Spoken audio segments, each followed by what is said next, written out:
nibyo reka mbasuze kandi mbifurize kugubwa neza kuri tariki ya 17 z'ukwezi kwa 11 umwaka w'ibihumbi 2025 ku bantu mudukurikirana muri mu bice bigiye bitandukanye cyangwa se mu mpande zitandukanye z'isi mwese mbahaye ikaze kwa dukurikirana muri mu gihugu cy'u Burundi, kwa dukurikirana muri Republika Demokarasi ya Kongo, iyo za Kinshasa ndetse n'andi muce bigiye bitandukanye, abadukurikirana bari mu Rwanda ndetse n'abari muri Uganda mwese no mu bindi bice bigiye bitandukanye mwese muri Afrika y'Epfo n'ahandi, Zambia, Zimbabwe se mbahaye ikaze kandi mbifurije kugubwa neza. Iyi ni Region Info, ni Bosco umutaramu cyane ku bataramu n'abataramu kazi mudasiba cyangwa se mudahwema kutwereka ko mudukurikirana abanwanyi. Mbifurije kugubwa neza, amahoro y'Imana abane namwe. Muri iki gitondo rero tukaba tugiye kongera kugaruka mu makuru avugwa cyangwa se kuri byinshi bikomeje kugenda bigarukwaho muri aka karere ka Afrika ibiyaga bigari, ariko by'umwihariko murabizi cyangwa se mumaze kuba mwabimenyera ko twibanda ku butaka bw'uburasirazuba bwa Republika Iharanira Demokarasi ya Kongo, ndetse ni nabyo bitugenza cyane cyangwa se nibyo bidushishikaje muri iki gitondo. Akabi gasekwa nka keza, mugabo bita Lawrence Kanyuka arantunguye cyane. Ni mu masaha make yatambutse nibwo nabashije kubona posti cyangwa se gutera akajisho ku rubuga rwe akoresha rwa X cyangwa se rwa Twitter, ndeba ibyo yaramaze gushyiraho. Natunguye cyane, ndaje ndakubwira wa muntu we ibikube mu nyandiko Lawrence Kanyuka yashyizeho asubiza. Yatinyutse rwose arihandagaza asubiza umukuru w'igihugu Felix Tshisekedi afatanyije nabo bakorana. Mu by'ukuri bagarukaga ku ifungurwa ry'ikibuga cy'indege cya Goma. Yemeye ko iki kibuga cy'indege cya Goma gishobora gufungurwa, ariko aravuga ati ntago bizakorwa na Felix Tshisekedi, ati bizakorwa natwe 23. Ndavuga nti mushaka kwa mwe akazi mutazigera mushobora. Turaza kugaruka kandi ku bice byongeye kwirwamo imirwano ku munsi w'ejo, aho indege cyangwa se urunyurirane rw'indege rwongeye kumvikana ku munsi w'ejo Masisi ndetse na Warikare. Umutego ukomeye cyane ku mujyi wa Goma 23 arabasha kuvumbura n'ubu usigaye, ndaza kuwukubwira kandi nawo ni mu gihe kandi Papa yaje kugaruka mu by'ukuri ku buzima bw'abanyekongo. Papa Leo, ndagira ngo mumenye ko hariho Papa Leo wa 14. Papa Leo wa 14 hari icyo yavuze ku bijyanye n'abaturage b'abanyekongo, ndetse asabira imiryango ikomeje kubura ababo. Ni mu gihe kandi turaza kureba n'andi makuru ajyanye n'ibiganiro bizadoha. Ni mu gihe umutwe wa 23 mu biganiro bizadoha usa naho wakinwe akandi gakino gakomeye cyane, kuko mu by'ukuri uwo bita Mohammed bin Abdulaziz yavuze ko isinwa ry'aya mahame yasinywe atari urugendo rukomeje, ahubwo ari itangiriro, ngo nibwo bigitangira. Ni mu gihe kandi 23 yakoze ikosa rikomeye cyane nyuma y'iminsi myinshi bavuga bati turi kugabwaho ibitero, nyuma y'iminsi myinshi bavuga bati turimo turagenda mu by'ukuri dura n'uruva gusenya. Bisanze mu kagozi gakomeye cyane gashobora kutabasiga, aho bagize batya bagaba igitero Shabunda. Byongera kugaragara ko noneho ukuri kujya hagaragara, ibyo bamaze iminsi bavuga byose ari ibinyoma. Unyemerere aya makuru tuze kuyava imuzi n'umuzingo wa muntu we, tubirebe byose nta na kimwe duciye ku ruhande. Hari n'andi makuru rero y'ingenzi cyane, cyangwa se hari n'andi makuru mba ngufitiye. Icyo usabwa gusa ni ugukomeza kubana natwe, icyo usabwa gusa ni ukukomeza kugumisha kuri iyi page ya Region Info hamwe na Bosco. Abantu mukunda Bosco kandi nanone ndabashimiye cyane kuba bamaze kunyarukira muri group yacu ya WhatsApp. Ngira ngo ringi mwamaze kuyibona. Ni songa mbere, tusonga mbere kandi tusongane, tusongamane kabisa. Kwina iwacu tubivuga. Hanyuma rero reka mbabwire nta gutinda, reka twinje muri aya makuru turebe uko ibintu bihagaze. Munyemerere dore kuri inyandiko y'umutwe wa 23 tubanze tuyirebe mbere yuko tureba ku bindi byari byo byose, cyangwa se tureba ibindi byose bikomeje kujya hagaragara. Bafite inyota ku bijyanye n'imirwano namwe mwicare mutuze rwose, ndaje nabyo mbe nabibabwira mwabantu mwe. Nicyo kiba kitwica janga cyangwa se nicyo kiba kituramukirije ahangaha, ibyo ndabizi kuri benshi. Nitangazo rero ryashyizwe ahabona cyangwa se ryashyizwe ku karubanda cyangwa se ryeretswe itangazamakuru tariki 16 z'uku kwezi k'Ugushyingo cyangwa se z'uku kwezi kwa 11, ubwo hari ku munsi w'ejo. bikaba byakorera mu mujyi wa Goma. Murabizi ko ariho izi nyeshyamba ziri kubarizwa, bishyirwaho umukono na Lawrence Kanyuka, ndetse mu by'ukuri akaba ari umuyobozi w'ishami bijyanye n'itangazamakuru cyangwa se itumanaho muri uyu mutwe wa 23 kuri ubu barizwe mu ihuriro ry'uruzi rwa Kongo. Ni itangazo rigizwe n'ingingo zigera kuri 3. Bati ni kubijyanye no gufungura ikibuga cy'indege cya Goma. Aha bavuzeho iki? Ari kubijyanye kubirebana n'igisirikare uko cyifashe, ubwo ni icya 23 kubijyanye n'amakimbirane ya Kinshasa ndetse n'u Rwanda. Ibi nabyo Lawrence Kanyuka ari yaje kugenda bivugaho. Iki turaje inshinga kuri isa cyangwa se kuri uyu munota ni kubijyanye n'ifungurwa ry'ikibuga cy'indege cya Goma. Ndagira ngo nkubwire yuko mu masaha make yatambutse, ngira ngo buri umwe ari wese arabizi, umukuru w'igihugu Felix Tshisekedi Tshilombo ku itariki 14 z'uku kwezi nibwo rero yaje kunga mu rya Perezida Emmanuel Macron, avuga ko nawe ikibuga cy'indege cya Goma kigomba kuba cyafungurwa, ndetse ibi yabivuze nk'umukuru w'igihugu. Ubwo mu by'ukuri byari mu nama mu by'ukuri, ubwo yarayoboye inama ya 37 y'abaminisitiri mu mahame yafashwe cyangwa se mu myanzuro y'inama y'abaminisitiri ya 34 ku itariki 14 z'ukwezi kwa 11, ubwo ni kuwa gatandatu, byemejwe ko ikibuga cy'indege cya Goma kigomba kuba cyafungurwa, ndetse hari nabo byashyizwe mu nshingano nk'uko byanavuzwe na Patrick Muyaya ubwo yasomeraga kuri televiziyo y'igihugu RTNC imyanzuro y'inama y'abaminisitiri yo kuwa gatanu, aho yatangaje ko Tshisekedi wikije ko hakenewe ubufatanye busesuye hagati y'abari abaminisitiri uko ari batatu kugira ngo kiriya kibuga cy'indege cyongere gukora. Perezida wa Repubulika yahaye amabwiriza minisitiri w'intebe, minisitiri w'umutekano, w'ubwikorezi ndetse n'uw'ingabo ko bagomba gukurikirana iki gikorwa cy'ifungurwa ry'indege. Hanyuma 23 nabo bati ntago tubyemera habe na gato. Reka nkubwire rero icyo uyu mutwe wa 23 noneho waje uvuga, wa muntu we, ati icyemezo kibi rwose, ngo ni icyemezo kibi cya Bwana Tshisekedi Tshilombo cyemejwe n'inama y'abaminisitiri. Nuvuga ngo icyambere baravuga ngo gufungura ikibuga cy'indege cya Goma kugira ngo gikoreshwe ibikorwa by'ubutabazi ngo ni icyemezo kibi, niko yatangiye avuga, cyangwa se umwanzuro utari mwiza. Murabizi ko Croix Rouge ariyo yahawe nanone gukurikirana uyu mushinga, ariko 23 bati ntabwo ari byo. Ati cyo gufungura ikibuga cy'indege cya Goma kuba kiva Kinshasa nticyemewe na gato. Yavuze ngo umwanzuro wa Bwana Tshisekedi Tshilombo wemejwe n'inama y'abaminisitiri wo gufungura ikibuga cy'indege cya Goma ntabwo wemewe na gato. Ati ubutegetsi bwa Kinshasa ntabwo bufite uburenganzira bwo gutekereza gufungura ibikorwa remezo birimo nk'ikibuga cy'indege cya Goma berereye ku butaka twabohoye. Ati kandi turabashinja gusahura nkana ndetse no gusenya ikibuga cy'indege. Ati ikibuga cy'indege gishobora kandi gufungurwa na 23 gusa, ntabwo ari Felix Tshisekedi Tshilombo cyangwa irindi shyaka. Ngira ngo murimo murumva rero aho ngaho ibyo Lawrence Kanyuka yavuze.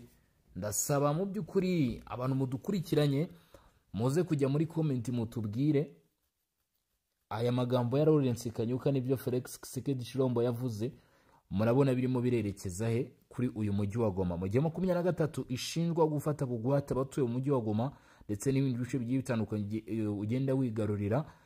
Nanone kandi ndagira ngo nkubwire yuko imirwano imaze iminsi yumvikana, indege zimaze iminsi zicaracara hafi y'umujyi wa Goma, ndetse n'imbunda nini zigenda zegerezwa hafi y'uyu mujyi wa Goma muri bice byo muri Masisi.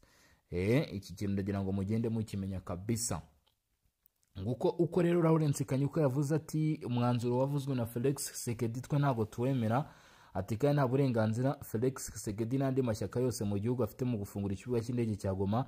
Ati nitwe twenyine nk'aba 23 dufite ububasha n'uburenganzira bwo gufungura ikibuga cy'indege. Ari byo yavuze rero. Ati 23 ikomeje gukurikirana hafi ibikorwa bigiye bitandukanye bya gisirikare ku mirongo y'imbere ku rugamba, ndetse turimo turagerageza gukurikirana ibikorwa by'abacanshuro batera inkunga igisirikare cya Kongo. raza kwibaza ati hano se nubuye uburenganzira undi 23 rero ifite bwo kurikirana igisirikare cy'igihugu. Nibyo rero 23 ikomeje kuvuga, ndetse kandi mu byo bavuze ko ngo ikibazo kiri hagati ya 23 ku ngingo ya 3, ati ikibazo kiri hagati y'umutwe wacu na Kinshasa gitandukanye n'ikibazo kiri hagati y'u Rwanda ndetse na Repubulika Demokarasi ya Kongo. Ati ibyo ni ibibazo biri ukwabyo, nta n'umuntu n'umwe wemerewe kuba yabihuza, niyo mpamvu igomba gukemurwa mu buryo bwihariye, buri kibazo ukwacyo. Ibyo akaba ari ibyavuzwe rero muri iyi nyandiko ya Lawrence Kanyuka. Ngira ngo murabyiyumviye, mwumvishe ibitekerezo bafite, ndavuga 23, mwumvishe ko Tshisekedi yavuze. Ubwo turaza kureba sasa ni bimwe kera abana bavugaga bati turaza kureba imbwa n'umugabo, ntago ariko mu by'ukuri twakavuze, ariko nanone wakurikirana neza mu magambo mu by'ukuri yihutishije imvugo ku gisobanuro cy'ibingibi, urumva ko aricyo biza kuba bisobanuye rero ahangaha kuri ino nshuro. Wa muntu we rurambikanye, noneho nababwira nti ibintu birakomeye. Nuvuga ngo Kinshasa yafunguye ikibuga cy'indege 23 uti jamais, reka ntago bishoboka. Yes, reka rero dukomeze n'andi makuru mbere ko tunyarukira ku bya Papa Leo wa 14, cyangwa se tunyarukira kuri uruzinduko rw'umukuru w'igihugu Felix Tshisekedi yasuwe na Perezida Evariste Ndayishimiye Kinshasa. Reka tunyarukire ku bijyanye na fight cyangwa se n'imirwano, mbabwire cyangwa se dusuzume nabyo uko bimeze. Wa muntu we dusuzume turebe uko byifashe cyangwa se uko bihagaze, dore ko bavuga bati no mu bihangange hari inkwakuzi, hari icyo bita CH4 zikomeje kumena udutuza tw'abarwanyi b'umutwe wa 23 hano kuri front line cyangwa se ku mirongo y'imbere ku rugamba, nk'uko amakuru yakomeje kugenda tugeraho kuva mu masaha yo kumanwa. Ndagira ngo unyemerere nta guca ku ruhande cyangwa se nta gutinda twinjiye muri imirwano, duhereye hano kuri CMC Wazalendo. Ubwo nyivugo hita umva ko namaze kugera muri Masisi ndetse no muri Warikare kwa PACLC. Amasaha 28 yaramaze kwihirika, hasinywe amasezerano hariya Idoha muri Qatar hagati y'intumwa zari zihagarariye umutwe wa 23 ndetse n'ubutegetsi bwa Kinshasa. Aya ngo yari amahame yitangira ry'urugendo rwo guhagarika imirwano binyuze mu nzira za politike mu rugendo rwatangijwe na Qatar. Ubwo amasezerano yari amaze gusinywa, intambara yo yakomeje muri Masisi na Warikare. Nyuma y'umunsi umwe gusa, Doha hamaze gushyirwaho umukono kuri aya mahame agamije gukataza ku nzira yo kongera umutekano mu burasirazuba bwa Repubulika Demokarasi ya Kongo. Gusa ibintu amakuru atugeraho agaragaza ko byarushijeho kuba bibi cyane mu turere twa Masisi na Warikare muri Kivu y'Amajyaruguru, aho inyeshyamba zo mu mutwe wa 23 ngo zaba zongereye imirwano ndetse zongera n'ingabo, zongera n'ibikoresho mu kugaba ibitero kuri Wazalendo ndetse na FARDC, ingabo za Repubulika Demokarasi ya Kongo. Muri groupement ya Nyamaboko muri teritwari ya Masisi havuzwe imirwano.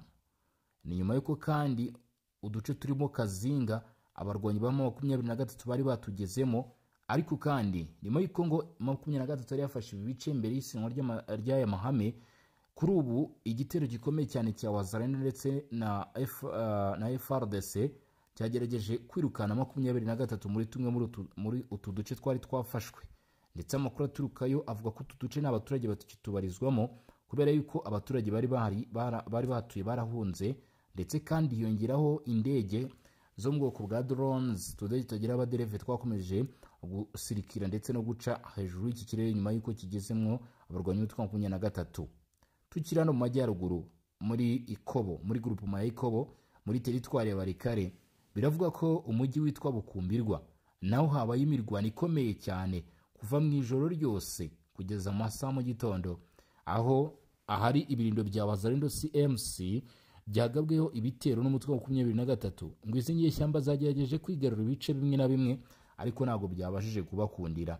Bivuga ko mu by'ukuri hari imibare y'agateganyo y'abasivile baguye muri bitero, harimo abana 2 bapfuye ndetse n'umugore umwe wakomeretse bikomeye. bivuga ko ibikomere bye bishobora kuba byamugeza ku rupfu. Abayobozi mu nzego z'ibanze bavuga ko iki ari ikibazo ndetse hakwiye ingamba zishoboka izo arizo zose mu mibereho ndetse no kurengera abaturage. Iri hohoterwa ribaye mu gihe imbaraga za diplomasi zishyirwa imbere kugarura ituze mu turere nk'utu ngutu twa Masisi ndetse na Walikale twashegeshwe ku buryo budasanzwe n'intambara imyaka myinshi. Ariko nyuma y'amasaha 24 yonyine gusa, mu gihe byatekerezwaga ko izi ntambwe ziri guterwa zirahagarika imirwano, urugamba rwongeye kuba rwasubukurwa nk'uko murimo murabyumva. Ntago ari aha honyine Masisi cyangwa se Walikale gusa harimo havugwa imirwano banywanyi batara mu bavandimwe, ahubwo no muri Shabunda haravugwa urugamba ndetse n'imirwano ikomeye cyane.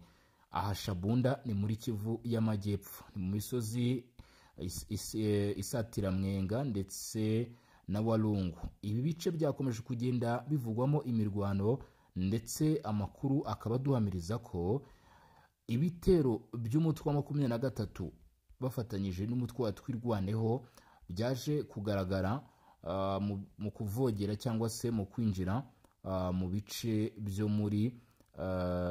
byo muri Shabunda. Gusa ibi bikavuga ko bisa n'imitego ikomeye cyane yongeye kwerekana ndetse no kugaragaza ishusho n'isura nyirizina ibiri kuba ku rugamba, aho 23 yari yarakomeje kugenda ihakana ko itagaba ibitero kuri Coalition ya Kinshasa, ariko gufungura umuriro muri Shabunda bikaba bigaragaza ko ari 23 yatangije ibitero bizanze bikunze. Kanabyo mbigarukeho mubwire uko byifasha.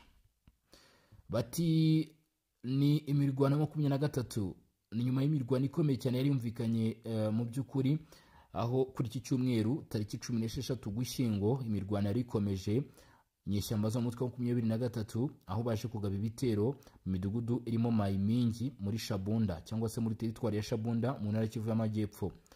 Nguyi akaba ari indi ntambwe ikomeye cyane yatewe n'umutwe wa 23 nyuma yo gusinya amasezerano. Ibi rero bikaba byongeye kugaragaza yuko abo muri izi nyeshyamba za 23 nkuko bagiye babivuga bifuza kwigarura ibice birimo Kisangani, Minema, Kreme mu ntara ya Tanganyika ngo ndetse no gukomeza urugendo rwabo muri Shabunda.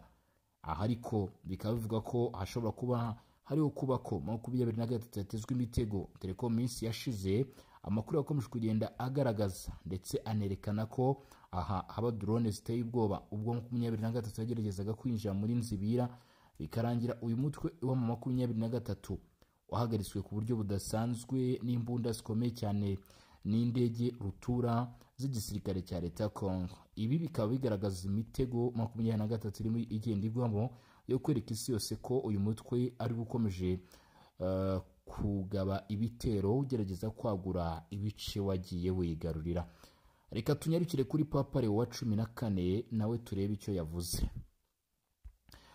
Papa Leo wa 14 mu kutaripfana yongeye kugaragaza akababaro abatuye Repubulika Iharanira Demokarasi ya Kongo bari kunyuramo ku isi yose.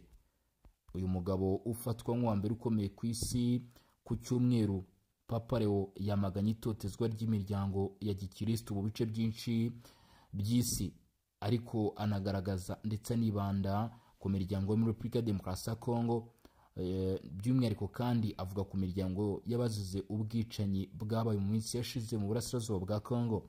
Papa yagize ati mu bice bitandukanye by'isi abakristo barahohoterwa ku buryo bukomeye.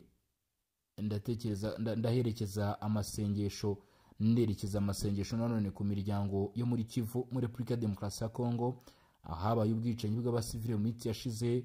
Reka dusenge kugira ngo ihohoterwa nk'iri ngiri rihagarare. Igitero avuga cyasize byibuze 20 bapfiriye aho bita Biyambwe mu gace ka Manzia nko mu birometero 64 uvuye aho bita Butembo. Abarwanyi 15 abagera kuri 15 n'abagenzi babo biciwe mu kigo nderabuzima cyaho. Igitero cyitiriwe ADF nkuko byavuzwe na Washington, igaragaza ko iki ari igitero cy'iterabwoba. Uyu mutwe ukaba ushinjwa kugira mu bikorwa by'ubugizi bwa nabi muri bice, ndetse bikaba bivuga ko wafatiwe ibihano na Leta Zunze Ubumwe za Amerika.